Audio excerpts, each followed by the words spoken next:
आज रोमी की गोद भर आई थी। ना चाहते हुए भी आतिफ को मेहरू को लेकर आना पड़ा था। उसकी कंडीशन ठीक नहीं थी, मगर फिर भी वो अपनी बहन की खुशी मिस नहीं करना चाहती थी और उस खुशी के लिए यहाँ चला आया था। रोमी बहुत खुश लग रही थी, पहले से ज़्यादा निखर गई थी। यानी सारा का घर छोड़कर जाने का उस पर मस्बत असर हुआ था। वो गुलाब की तरह खिल रही थी। जाहिर है शौहर की मुकम्मल तवज्जो पाकर उसे खिलना ही था और वो खेल रही थी। पहले के बरक्स वो भी ज़्यादा खुश था। वो खासा मुतमईन लगता था। उसके चेहरे पर एक बेसुकूनी होती थी जो अब नहीं थी। वो सुकून में था और रोमी के साथ बेहद खुश दिख रहा था। तभी गेट से लाइट ब्लू रंग की मैक्सी में मलबूस सारा दाखिल हुई। सब जो बेहद खुश नजर आ रहे थे अचानक से उसकी तरफ मुतवज्जे हुए। आसिफ उठकर खड़ा हुआ, कदम उठाते हुए अपनी बीवी की तरफ गया। तुमने देर कर दी। आपने कहा था आप लेने आएंगे मगर नहीं आए, तो जाहिर है मैं इंतज़ार करती रही। अहम मैं भूल गया था। खैर है मैं आ गई। उसका हाथ थामता हुआ उसे घर में ले आया था। सारा की नज़र आतिफ पर पड़ी। उसने झुरझुरी ली। दूसरी नज़र उसकी बीवी पर गई जो खासी कमज़ोर लग रही थी। वो लड़की बहुत खूबसूरत थी मगर बीमारी की वजह से मुरझा रही थी। अपनी बहन के साथ बातों में मशरूफ़ लगती थी। रोमी की नज़र सारा पर पड़ते ही रोमी का मूड एकदम ख़राब हो गया था। वो जितनी खुश पहले दिख रही थी अब उतनी ही डिस्टर्ब लग रही थी, क्योंकि आसिफ जाकर सारा के साथ खड़ा हो गया था। उससे बातें कर रहा था, उसकी खैरियत दरियाफ्त कर रहा था। वो वैसे भी उससे 1 हफ्ते बाद मिल रहा था। वो रोमी का ख्याल रखता रहा था, मगर उसकी 5 मिनट की दूरी भी अब उससे बर्दाश्त नहीं होती थी। इसमें वो कुड़ रही थी। वो उठी और तेज़ तेज़ कदम उठाती हुई ऊपर की तरफ चली गई। ये गैर मुतवक्के था। उसकी सास ने आसिफ की तरफ देखा। जानबूझकर करते हो ना तुम ये सब कि उसे बुरा लगे। मैंने मना किया था ना कि इसे मत बुलाओ। क्यों आई है ये यहाँ? आप मुझे मना करती तो मैं नहीं आती।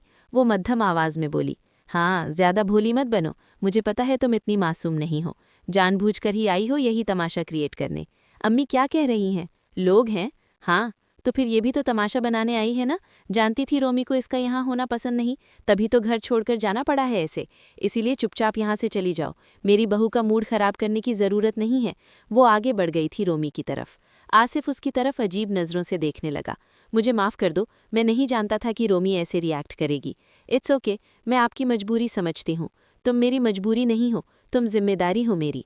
आसिफ ने ये नहीं कहा था तुम मोहब्बत हो मेरी, जैसे वो हमेशा बोला करता था। अब वो सिर्फ जिम्मेदारी थी। उसकी आंखों में ही देख रही थी। वो सटपटाया, क्या देख रही हो? कुछ नहीं, मैं चलती। वो मुड़ी तो उसका हाथ थाम चुका था। रुक जाओ। मैं नहीं रुक सकती। वो बिना मुड़े घर से बाहर चली गई थी। रुको। वो पलटी जब आसिफ भागता हुआ उसके पीछे आया था। तुम मेरे पीछे क्यों आए हो? कुछ बताने आया हूँ, कुछ समझाने आया हूँ। हमेशा अपनी जगह नहीं छोड़ा करते सारा, तुम हमेशा यही करती हो। अगर वो तुम्हें पसंद नहीं करती तो तुम्हें घर नहीं छोड़ना चाहिए था। तुम आसिफ की पहली बीवी हो नहीं? अच्छा। वो दोनों बाहें बिलाते हुए उसकी तरफ देखने लगी। ये तुम मुझे समझाओगे कि अब मुझे क्या करना है और क्या नहीं? बिल्कुल, मैं तुम्हें समझाऊंगा, क्योंकि मामू बिल्कुल ठीक कहते थे। तुम नादान हो, ज़िद्दी हो, टेढ़ी ही हो, कभी सुधर नहीं सकती। बाबा के लफ्ज़ दोहराकर मुझे इमोशनल ब्लैकमेल नहीं कर सकते। कर सकता हूँ। हमने अपने खोए हैं। तुमने बाप खोया है, मैंने माँ खोई है। एक ही दौरान है, मगर मिले नहीं कभी एक दूसरे से। क्यों? क्योंकि तुम्हें मुझसे मिलना नहीं था और मैं तुम्हें देखना नहीं चाहता था, और अब देख रहा हूँ तो तकलीफ होती है। तुम खुद को बिला वजह सज़ा दे रही हो। मैं अधूरी हूँ, तुम जानते हो। मुकम्मल औरत होती तो आसिफ को कभी किसी के साथ शेयर न करती। ये मेरी मजबूरी है। हाँ, तो दूसरा निकाह गुनाह नहीं होता। उसने कर लिया है। वो इंसाफ करना चाहता है, उसे इंसाफ करने दो। तुम क्यों उसके लिए मुश्किलें बढ़ा रही हो? रोमी की बातें मानकर तुम उसकी आदतें ख़राब करोगी। आज वो तुम्हें बर्दाश्त नहीं कर रही, कल वो उसको तुम्हें छोड़ने के लिए ब्लैकमेल करेगी। और अगर तुम्हारे ये मिजाज होंगे तो उसे छोड़ने में तुम्हें वक्त नहीं लगेगा। मर्द को वो औरत मयस्सर होनी चाहिए जिससे उसे मोहब्बत हो, वरना उसके अंदर से उसके लिए इज्जत भी ख़त्म हो जाती। वो तंजिया मुस्कुराई। बिल्कुल ठीक कह रहे हो। मर्द को वो औरत मयस्सर होनी चाहिए जिससे उसे मोहब्बत है, वरना उसके अंदर से उसके लिए इज्जत भी ख़त्म हो जाती। तुम्हें लगता है मैं तुम्हारी इज्जत नहीं करता? करते होते तो यूं बीच सड़क में मुझे न रोकते। करते होते तो यूं कभी मेरे पीछे ना आते। तुम भूल गए हो कि तुम्हें मेरी इज्जत करनी चाहिए। मैं तुम्हारी रिश्ते में कुछ लगती हूँ। तुम सब भूल गए हो मिस्टर। मैं कुछ नहीं भूला, तुम भूल गई हो। दोनों की आंखें भीग गई थीं। वो कदम पीछे लेता हुआ आगे बढ़ गया और वो गाड़ी में बैठ गई। गाड़ी की सीट पर सर टिकाते हुए उसकी आंखें बहने लगी थीं। मैं रोमी के लिए बहुत खुश हूँ। वो उसके सीने से लगी हुई थी और बोल रही थी। वो धीरे धीरे उसे थपक रहा था। ट्रीटमेंट बहुत तकलीफदेह है, मुझे बहुत तकलीफ होती है, मैं करवा ही नहीं पा रही। तुम क्यों मुझे फोर्स कर रहे हो? उसकी आंखों में देखने लगा। मैं हर वो कोशिश करना चाहता हूँ जिससे मैं तुम्हें बचा लूँ, अपने बेटे के लिए, मेरे लिए। तो मेरे सामने ये मायूसी वाली बातें मत करो प्लीज़। मैं जो भी कर रही हूँ ना, सिर्फ आप ही के लिए तो कर रही हूँ, वरना मुझे बहुत डर लगता है। मैं जानता हूँ। उसकी पेशानी चूम रहा था। मैं रोमी के लिए वाकई बहुत खुश हूँ। वो फीका सा मुस्कुराया। हाँ, मगर वो गलत कर रही है। हाँ, जानती हूँ, मैंने समझाया है उसे कि ये जुल्म न करे, मगर आप तो जानते हैं कि रोमी बहुत ज़िद्दी है। बिल्कुल, मैं जानता हूँ। आसिफ ने महसूस किया, वो गहरे गहरे सांस लेती, आंखें बंद करने की कोशिश कर रही थी। क्या हो रहा है? सांस में तकलीफ हो रही है। क्यों? वो उठ बैठा। प्लीज़, मुझे आपके सहारे की ज़रूरत है। इस वक्त मेरे साथ लगे ना। वो दोबारा उसे खींचकर अपना सर उसके सीने पर रख चुकी थी। कुछ नहीं होता। उसकी आवाज़ में थकावट थी, जैसे तकलीफ में हो, मगर वो खुद को उसमें भी जा रही थी और वो उसका सर थपकने लगा। क्या करता? वो सुकून चाह रही थी और वो परेशान हो रहा था कि न जाने वो किस तकलीफ में है, कि न जाने वो उसे खो न दे। मगर अगली सुबह बेहद तकलीफ दे थी। महरू आतिफ अली दुनिया छोड़ गई थी। बेहद खामोशी के साथ, बिना किसी को परेशान किए उसने दुनिया छोड़ दी थी। वो सुबह उठा था तो वो नहीं उठी थी। बेहद रोया था, बेहद चीखा था। उसके चले जाने के बाद एहसास हुआ कि वो क्या थी। वो थी तो वो कभी उसे बता ही नहीं पाया था कि वो क्या थी। अब वो चली गई थी तो वो कैसे बताता कि वो उसके लिए क्या थी और वो उसके बगैर कितना नामुकम्मल था। उसकी मुस्कुराहट, खिलखिलाने का अंदाज, शरारतें, उसे बेचा तंग करना, नोक-झोंक, सब याद आ रहा था। पिछले 5 साल के इस खूबसूरत ख्वाब की तरह कम नहीं थे।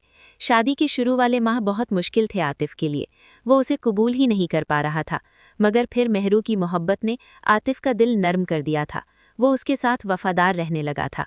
अपने ख्याल, अपने एहसासात, अपना लम्स सिर्फ अपनी बीवी तक महदूद कर दिया था। उसकी तो पूरी दुनिया उसके इर्द गिर्द घूमती थी। अब वो चली गई थी तो हर तरफ वीरानी थी। माँ के बाद ये दूसरा बहुत बड़ा सदमा था जो आतिफ अली को मिला था। आतिफ ने बेदहानी में दरवाज़ा खोला, बिना पूछे कि कौन है। सामने वो खड़ी थी। तुम? हाँ, मैं मुजम्मिल से मिलने आई हूँ। मुझे बहुत दुख हुआ तुम्हारी वाइफ की डेथ का। मैं पहले आना चाहती थी मगर आ नहीं सकी। मैं अंदर आ सकती हूँ? हाँ, आओ। वो पीछे हटा। वो अंदर आ रही थी। मुजम्मिल सामने ही सोफे पर बैठा पेंटिंग कर रहा था। उसकी तरफ बढ़ी और उसे गले से लगाया। वो जाने क्यों उसके हिसार में रोने लगा था। शायद उसे किसी नर्म हिसार की ज़रूरत थी जो सारा की तरफ से उसे मिला था। मेरी जान, क्यों रो रहे हो? मम्मा, मम्मा, वो अटक अटक कर बोल रहा था। उसके अंदाज पर सारा भी रोने लगी। उस बच्चे की मासूमियत में कुछ था जिसने उसका दिल जी लिया था। आप प्लीज़ मुझे छोड़कर मत जाएं। मैं नहीं जाती छोड़ के। मैं कहीं नहीं जाऊंगी आपको छोड़ के। आती रहूंगी। हम तो दोस्त हैं ना? हाँ, हम दोस्त हैं। मुझे आपकी ज़रूरत है। वो बहुत प्यारे अंदाज में अटक अटक कर मासूमियत के साथ बोल रहा था। रो भी रहा था। उसका चेहरा, हाथ, पैर सब सुर्ख हो रहे थे। वो एक भालू की तरह था, एक प्यारा खूबसूरत बच्चा जिस पर किसी का भी दिल आ जाए। और अब वो रो रहा था तो सारा का दिल कट रहा था। वो उसे बड़े प्यार से सुला चुकी थी।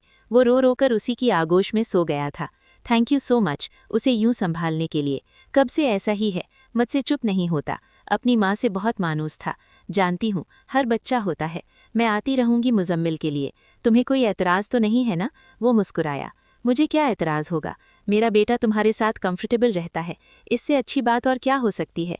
वो मुस्कुराई। मगर अब कुछ भी गलत मत कहना कि तुम बुरी हो। तुम्हारे साथ होने से कुछ भी गलत हो जाएगा। कुछ नहीं होता। तुम एक इंसान हो जिससे किसी को भी सुकून मिल सकता है। अपने बारे में मेरे सामने कुछ गलत मत कहा करो। तुम्हें पता है ना कि मुझे बुरा लगता है?